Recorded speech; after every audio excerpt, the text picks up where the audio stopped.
Hey, what's up everyone? How you all doing? Now, my voice is a little bit fecked with the flu because of all of this snow that's laying around Ireland at the minute, so it's going to be even harder for some of you to understand me. Okay, enjoy.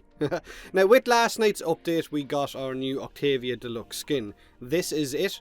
Thoughts on it? Do you like its looks or not? Now, I'm not a player who runs much Octavia in game whatsoever, so I'm a little bit on the fence with this skin. In fact, I'm the far side of the fence, just peeking over it. All you can see is my eyeballs and my huge forehead. I think it's a cool design, very infested looking, and I think I had it best described to me as looking like the bastard child of Nidus and Banshee, and now that is all I see, so you're welcome for that. It is good to share, so I'm just trying to pass that along. With last night's update, apart from Octavia's Maestra skin, we also got the Bravura Boltor skin, the Verisma Sayandana, and of course the Horus Instrument Pack as well.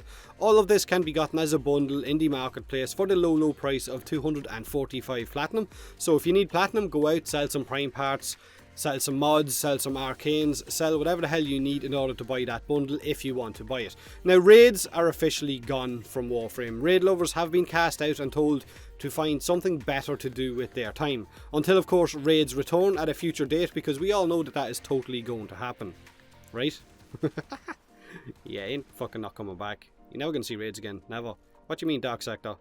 Okay, so maybe raids will come back. We don't know yet. We don't know. Apart from Octavia's skins that we got last night, and of course the raids being removed as well, we also got some new Captura scenes. There's new camera options in those Captura scenes as well. If you want to make yourself a little cinematic clip, then you can. But the big changes for some of the beam weapons is that Sinister Reach and Ruinous Extension no longer work on the linked beams from certain weapons. Like the Amprex and the Atomos won't have their linked shots affected by ranged mods. But to compensate, Digital Extremes have increased the base range on both of those weapons' chained shots. So the Amprex now has 10 meters on its chains, and the Atomos now has 7, because of course you're not going to be able to put those ranged mods anymore. It is less ranged than what you would have had before with Ruinous Extension and of course Sinister Reach, but now it means you can drop those mods out and put a damage mod in to increase your overall damage.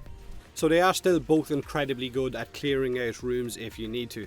Now, the Synapse has had a little bit of a buff. Crazy, I know, that thing was already really powerful, especially considering that I was told my Synapse video from last week was going to be the reason that the Synapse got nerfed, because it was killing level 150 gunners way too quickly. So it's had its range increased by 7 meters, and its base damage went from 18 up to 20, which isn't a whole lot, but it is still a damage increase. So it's even better than it was before. Now, the Amprex, on the other hand, however, has had its base damage decreased by 2, which doesn't really hurt it. The Amprex is still an absolute beast. Now, if Fashion Frame is your one and only priority in Warframe, then you're going to be really happy with the changes to Arcanes. Arcanes are no longer bound to helmets and of course Sayandanas. You can now slot them in on your Warframe's mod selection screen, and it means you're free to use whichever helmet or whichever Sayandana you want, because the Arcanes aren't attached to them. So again, Fashion Frame rules supreme here. The only thing you're going to have to worry about is that if you rank up an Arcane, you can't unrank it like you could before by distilling it and taking it off your Sayandana. So just be careful if you don't want to fully rank up an Arcane, because you're not going to be able to break it back down. Another small thing worth mentioning is that Vacuum now picks up Atlas's rubble, which means you no longer have to run around looking at your feet trying to find rubble if you want to keep that armor buff active all the time. I'm actually nearly more excited for that change for Atlas than I am for the rest of the stuff I've already mentioned. Now, patch notes are in this video's description. Ash video up next, or maybe Volt after their recent reworks or recent tweaks and changes. I haven't fully decided yet. You can let me know in the comment section below which you would prefer to see. Let me know what you think of the Octavia Deluxe skin and of course the Arcanes and everything else I mentioned. Do me a huge favour and hit that like button if you enjoyed the video, or don't if you didn't. Subscribe for more Warframe, and as always, thanks very much for watching.